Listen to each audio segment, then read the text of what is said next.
Boom, I've appeared. Welcome to episode 36, Return of the King, we're calling this one. You'll find out there's two different reasons for that, and we will find out later what those two reasons are. We'll kick off with I've gotten my dates wrong. So the DPA is coming up this weekend, get around it, and not the weekend just gone. So I was a little bit disappointed when I realised my mistake, but there is a huge amount of darts happening right now. So you had a European tour over the weekend. The Women's Series is already gone. I got those dates wrong as well.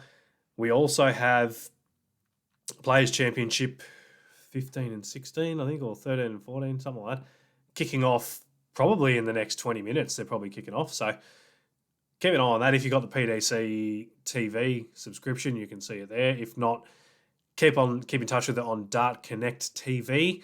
That'll have all your scores. You won't be able to watch it live, but you'll see the scores. And as of tomorrow morning, you'll probably be able to see anything that was on the streaming board live on YouTube. Now, Johnny, Clayton, and Michael Van Gerwen have continued to further prove that they are the dominant players in the PDC at the moment. Michael Van Gerwen won his 35th European Tour event. 35th. That is a huge number, and just getting out of control how good he is, especially on the European Tour. He's untouchable. He had a solid 8-5 win over Dirk Van Davenberg, who was gunning for his first European title. So you got chalk and cheese, I think that's the saying. One side going for his first, one side going for his 35th. And yeah, it was just a bit too good, MVG. So that's so far. I know we've talked a little bit about it, about him coming back to where he was and returning. He's now won 3 European Tour titles, 2 Players' Championship events, 3 Premier League nights, been in the final of about another 4, I think. And yeah, he's just looking absolutely outstanding. He's through that final, he started to look back to near his best. The triples, the doubling that he's doing. He's had a lot of nice double shots in the Premier League as well on that big stage, and some really big finishes. So he's starting to look amazing. He was tested during that European Tour event that was on. I can't remember what it was. It was the Grand Prix of some sort, the German Grand Prix. But it was an okay tournament. Where they're not really living up to the standard of the PDC normally is at, especially on those European tours. Dirk Van Davenberg had 7 match darts against Michael Van Gerwen, but he was still able to get it done. But he's back dominating events again and turning up, and we're all wondering, is anyone going to be able to stop him? And that's what it was like in 2016, 17, 18, and even parts of 2019. Even go back to 2015 as well. Phil Taylor was still pretty bloody good, so it was always who's going to win, Phil or MVG. And then Gary came along and started the challenge as well, but Michael Van Gerwen was always the mainstay. So it's this time of year, there is no big events on, so it's hard to judge how that dominance really is. The European Tour, the Players' Championship events, Premier League's only 8 dudes, so it's not quite dominating the way Michael Van Gerwen would want. But come the World Cup, the match play, and beyond that, we're going to see the likes of Peter Wright, Gerwyn Price, Gary Anderson, Rob Cross. They're all going to fire up. They're all going to get their guns going, get themselves into gear, and try and win all those majors that happen once the Premier League's done. Then you're rolling into major after major after major. I think it goes World Cup, match play, World Series is on, Grand Prix, Grand Slam, Players' Championship into the Worlds, and that's all in a 6-month period. You've got 7 majors, so a fantastic time for darts once that happens. And along with those names, you're going to have names like Joe Cullen, Damon Hedder, Luke Humphries, Ryan Searle, all trying to move that form. Dirk Van Davenberg is in that boat as well. He's starting to hit a little bit of form. Try and get that form from the floor tournaments into the majors. And then it's going to be about whether Michael Van Gerwen is still dominating. So dominating the events he is now is not the same as a major when all those people have fired up trying to win. But we'll see if anyone can hunt him down and take him out, because at the moment it's proving very, very difficult. Because all those players, any player really doesn't want to see Michael Van Gerwen getting back into form. They want to see him struggling still.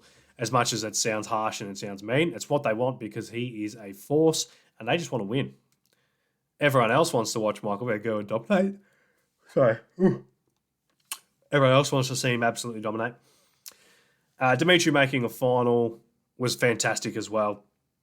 He played beautifully all weekend and was pretty stiff in the final. Michael Van Gerwen was fantastic, and he just couldn't quite handle what MVG was able to throw up. Now, Johnny Clayton won his 4th Premier League night before he moved to the Premier League. Damien Hedder was out first up against Chizzy in that European Tour event. So that's a couple of Euro Tours now in a row, I think, maybe 3 in a row, where he's gone out at the first bite, one to Martin Lukeman, the other one to Chizzy on the weekend, and then one in between. I can't remember who it was against, but yeah, he'll want to get that form back up, but with the Players' Championship events coming in. Sorry, glass of drink. I just said glass of drink. With the Players' Championship events, that's what Damon Hedder has made his own. So he'll get himself back into some form over the next 2 days. And yeah, hopefully Simon Whitlock and Gordon Mathers had a few wins at a European Tour qualifier. So I think that a top amount of players fill up the vacant spots in some of the European championships and tours and events that are on coming up. They fill up all those spots with their Tour Challenger, whatever they're called. So qualifiers maybe. So Gordon Mathers and Simon Whitlock had a couple of wins there, so that was good. And hopefully they'll do well tonight and tomorrow night at the Players' Championship events. But yeah, Johnny Clayton won his 4th Premier League night and well and truly put a gap on himself and the rest of the field. So we'll have a look at the ladder soon. But yeah, he's definitely qualified now. He cannot be taken out of the top 4, which is outstanding, given how long's left and how many points are on the table. I think there's still 4 nights to go. And that means he's 20 points clear of being knocked out. So that is a fantastic, phenomenal effort and true credit to what he's been able to put up so far. He had a 6-3 win in the final over Michael Van Gerwen. Sorry while I read my notes. 99 average to 96 in that final. It was 3-3, and then Johnny just went to work and did what he needed to do, found another gear and took it home 6-3. He was 50% on his doubles to MVG's 23%, and that was basically game, set, match there. If you don't finish well and your opponent does, you're in a lot of strife. Trust me. James Wade, Joe Cullen, Gerwin Price, and Peter Wright all lost out in the quarterfinals. Joe pushed MVG all the way, despite 10 points less than the average. I think it was about 99 to 90, so 9 points really. Gerwin Price, he had a 6-3 loss to bully boy Michael Smith. He says he's feeling good and getting back to 100%. You can only take his word for it, even though he's not winning as much as he used to, both on either Pro Tours or European Tour and the Premier League. He's not winning anywhere near as much as he used to. We saw that night where he was absolutely unplayable. I think it was night 4 or night 5. We just haven't seen any form like that since. James Wade lost to Johnny Clayton 6-2 in a repeat of previous week's final. And Peter Wright lost 6-2 to Gary Anderson, only an 87 average. And he's starting to look a little bit out of form now. He said he wasn't going to change his darts a week ago. They didn't really pick up on it, but I definitely did. He's gone from a standard size stem, probably a medium size, which is what I'm using at the moment, and he had the real mini stems. So that's a huge change. I don't care what anyone else says and how else you talk about the changes in darts. The length of your stem gone to what he is, it's almost non-existent. It's that small. There's enough room for it to screw in and then work its way for the flight to be in the stem. That's about how long it is. It'd be a 10, 15 mil stem. And that's it. And that makes a huge difference. You then have to change your grip. Well, I think you need to change your grip if you're going to have it like that. It's going to fly completely different. So you've got to move your grip forward a bit. So that's a huge change to me, and that's what he's done. And yeah, so that lasted a week. Michael Smith, after his win against Gerwin Price, he lost 6-5 to Michael Van Gerwen. So Michael Van Gerwen was pushed in both games. He had 100 average, did the bully boy, 60% on his doubles. So he was pretty solid. He wins a lot of his games with those sort of numbers, but sometimes it just doesn't go your way. And especially against Michael Van Gerwen, you've always got that challenge on that he's the best in the world and you need to step up all the time. He had the darts in the last leg to win to Michael Smith. Sorry about that. And Michael Van Gerwen went out in 12 darts. So unfortunate for Michael Smith, but that's just what happens. And he's got that a lot in this Premier League, and he's very stiff to be in a position he's in. He could easily be a lot higher. But he'll bounce back, and as I said, he'll be working towards that second half of the year. He's in that top echelon of player. Not so much the other ones trying to gain form. He'll be in that top echelon. He turns up for majors and is a threat all the time. So come World Match Play, look out. Michael Smith is going to get on a roll. I can guarantee you that. Gary played well. He faced an out of sorts Peter Wright in that opener, as we said. Remember, this was in Glasgow, his hometown. He was the hometown hero, even against Peter Wright. But Johnny Clayton spoiled the Scottish party again. A 6-4 loss Gary Anderson had to Johnny Clayton. Gary only averaged 89 to Johnny's 98. The finishing was very good, though, throughout this entire match. There was 5 ton-plus checkouts in just 10 legs.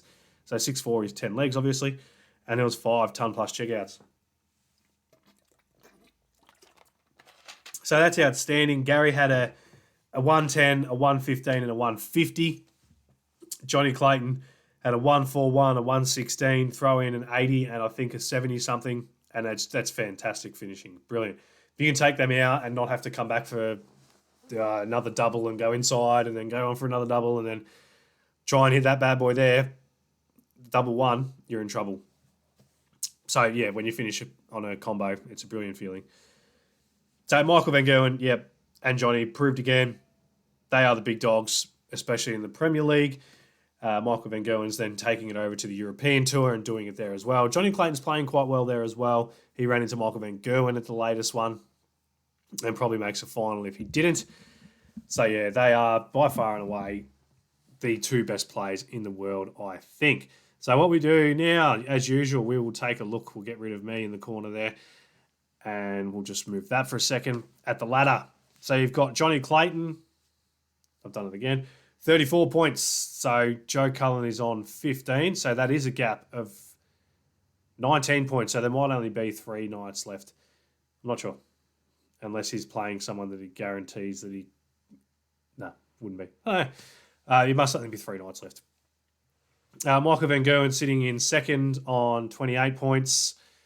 He's pretty safe. Peter Wright...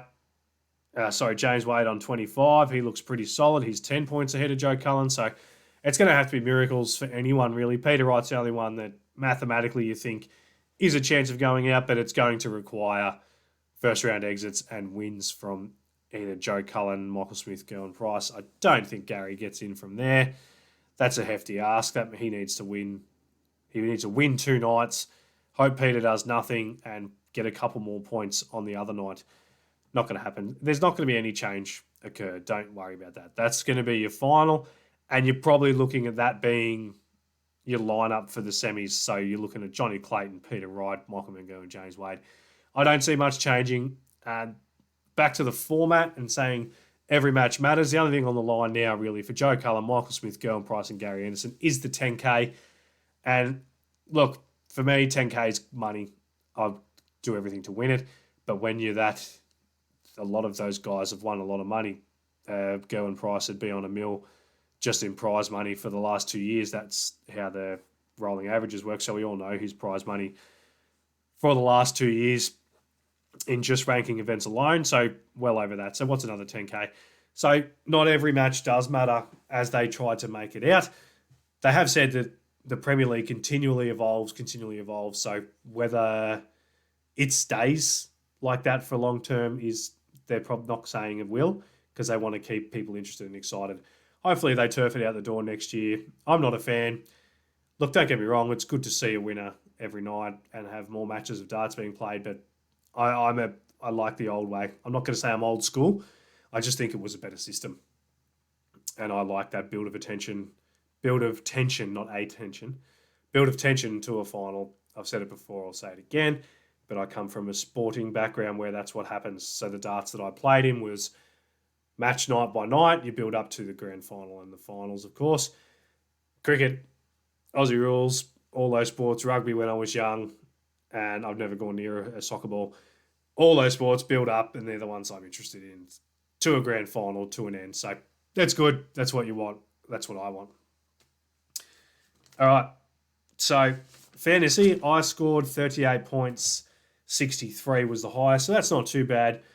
MVG scored 22 points for me. He was my captain, so he got 2 points bonus.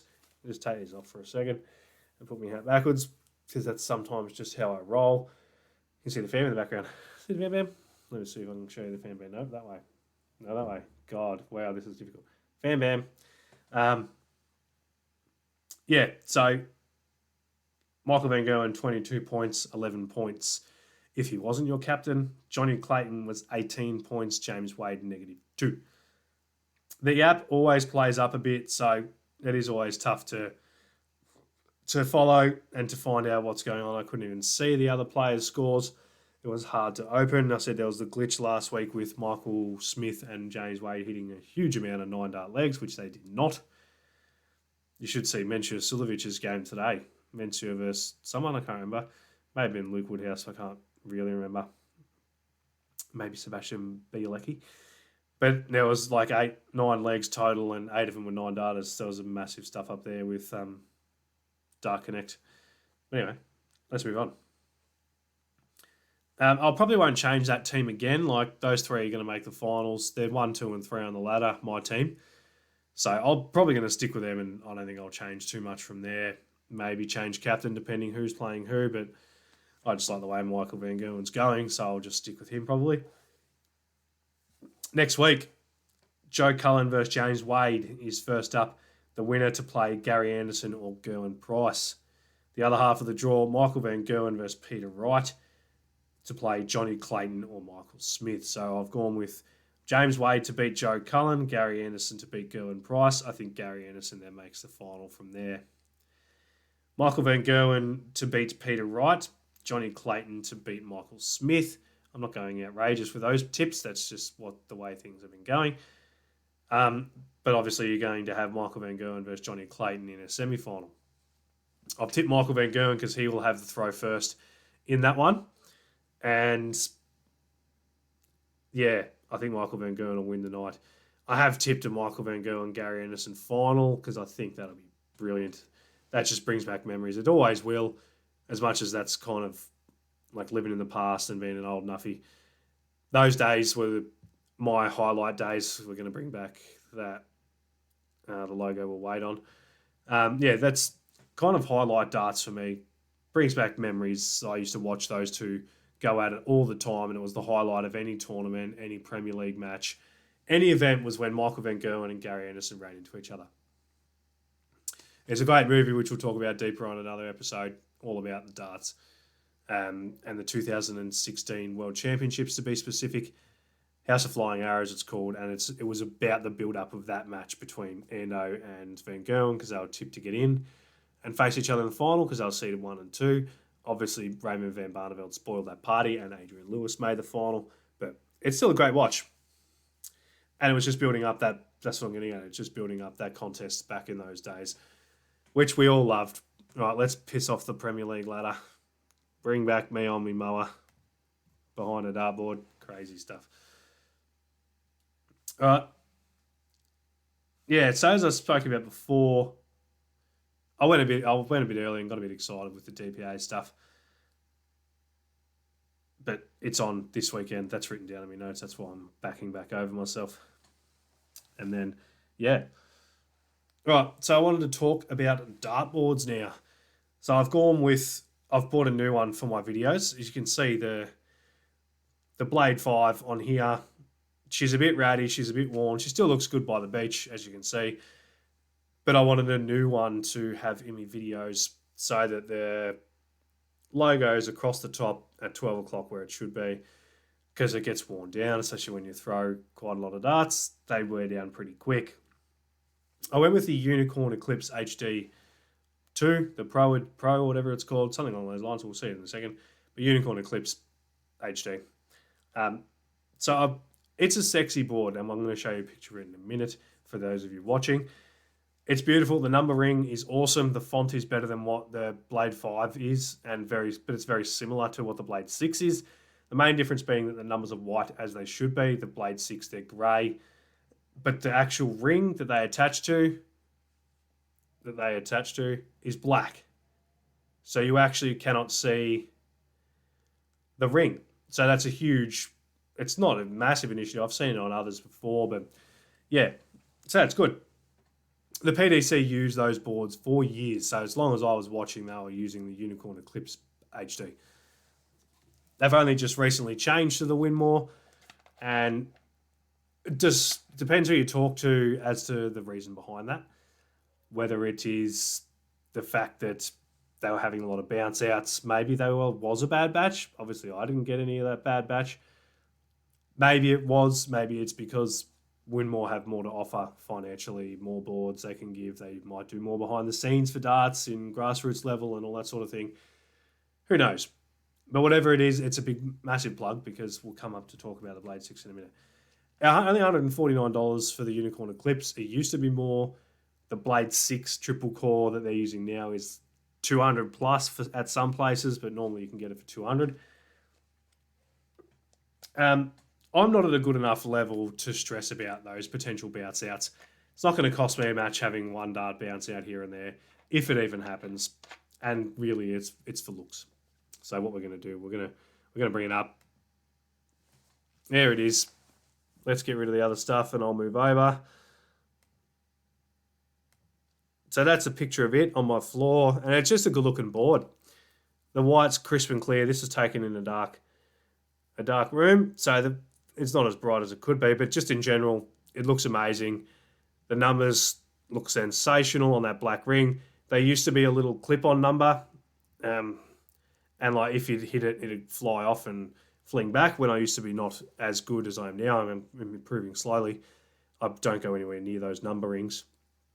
But that won't happen now. My kids are playing a lot. So that's a great initiative, and I love the look of it. I think that is on the shot board as well. So, yeah, it's impressive. I love it. As you'd see it when the lights are on it. It just hums. It glows. It's beautiful. So we'll get rid of that. Put everything else back now. I've done a YouTube video on that board, so have a look at that. Now, the shot dartboard was one I was definitely considering. The Unicorn I have used before, so I decided to go with that. Yeah, because I love it. I loved it back then. I love it now still. I definitely prefer it to a Winmore. The Blade 5 will continue to be my practice board. But yeah.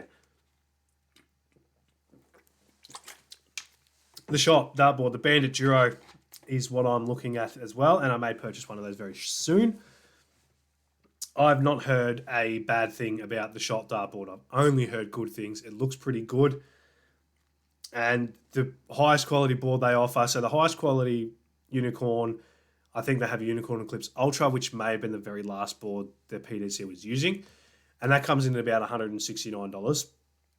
The Winmore Blade 6, depending where you buy it, $200 if you can get it. Shot's best dartboard, $139. So that's a great starting argument. The best starting argument is it's cheaper. And if the quality is as good as people say without any complaints whatsoever, then that's the dartboard for you. And I'll have a look. The only thing I hesitated on, which I think is a non-issue, is the attachments. This will all be in the YouTube video as well. They have a slightly different attachment system. I think they still do supply you with the old school one. And where I have my board set up, Winmore and Unicorn are using the same one.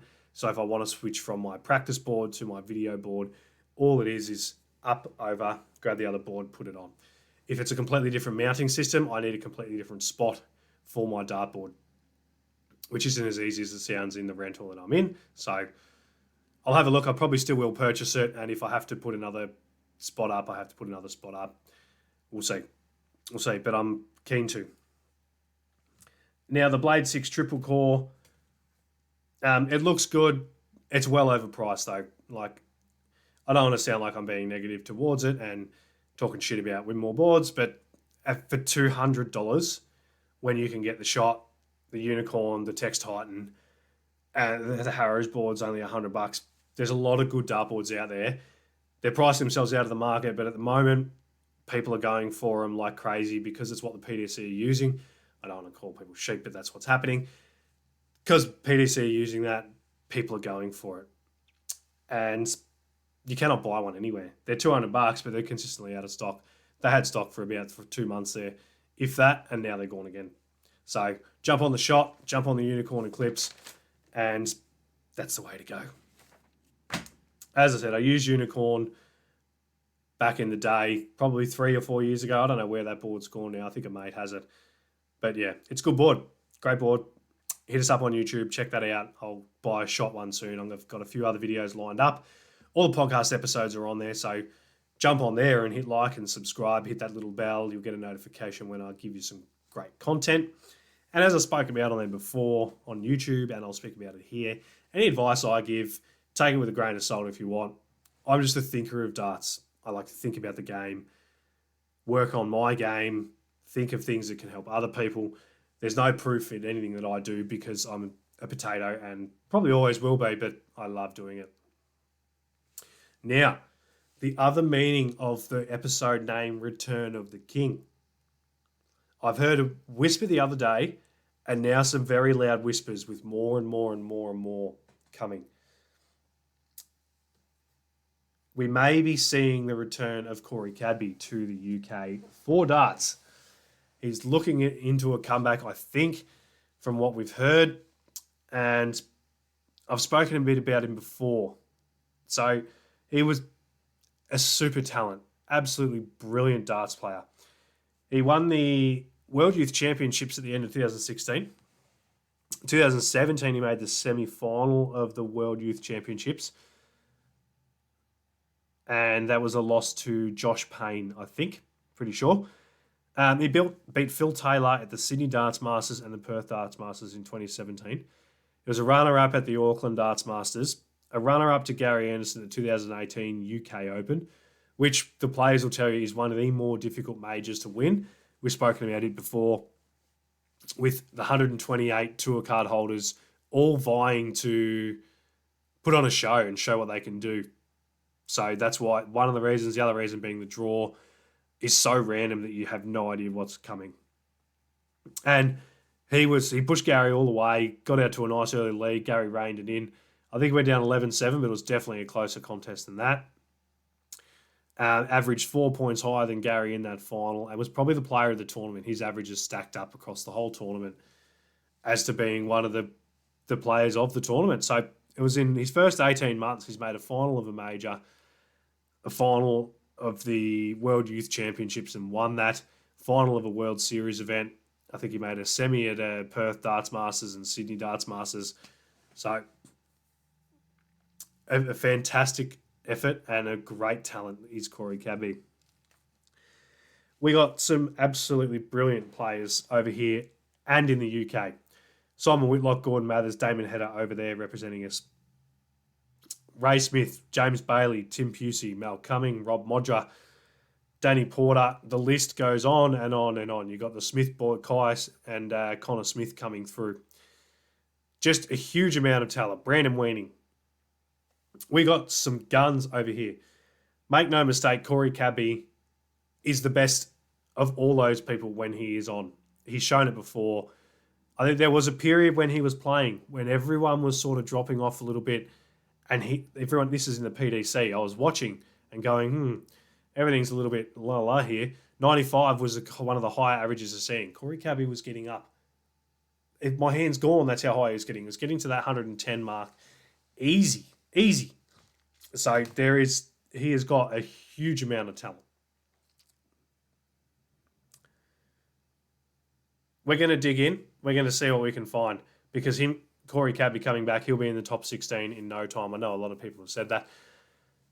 And so they don't want that happening over in the UK, I guarantee you. The reason I've seen 4 or 5 videos about the possible return of Corey Cadby, it's one of 2 reasons. They either are excited to see him come back and play, or it's the typical UK approach, is they don't want anyone else coming over. They don't want to see someone else do well because they know Corey Cadby. They've all said top 16. I guarantee he will smoke them in. He will be in the top 8. He'll be in the Premier League, no doubt. Within 2 years, I guarantee it. 100% he'll be in there. Matthew Egger in particular, He did a video on it and definitely wanted to highlight some of the bad things that had happened in Corey Cadby, the sad story that was of him going off the rails a bit. He definitely wanted to highlight that and make sure that you could find and watch it. I don't know, Matthew Edgar particularly came across as, I don't want him coming over because that's one more person in the way of me getting a tour card back. And that's a sad story in itself. But yeah, the return of the King will be fantastic. As I said, we will keep digging. We'll find out. We'll get something happening. We'll ask some questions and find out. We'll do it. That'll be wrap it up. That's a quick one tonight. Oh, how are we going? Half an hour. Still half an hour of me rabbling on about crap, guys. How does this happen? Can't wait for the DPA action this weekend. I got myself excited. The tension's now building. I was expecting to see it all next weekend. With Queensland back in action, it's going to be fantastic. Hopefully the numbers are right up there. There's still so much darts coming up right now. There's the 2 Players Championship events that we spoke about coming up very shortly. Throw in the Premier League again, and I think another Euro Tour event on the next weekend. So May is a huge month for those guys. Catch all the DPA action on Dartstream Live. You'll be able to see the Premier League on KO. And if you've got the PDC TV subscription, you'll be able to see all the Players Championship and Euro Tour events there. We'll try and get a review of the DPA action out on Monday, depending how many. If not many people turn up and it's not exciting and not much happens, we won't go too far into it. I'll just watch, sit back and enjoy myself. That sounds weird.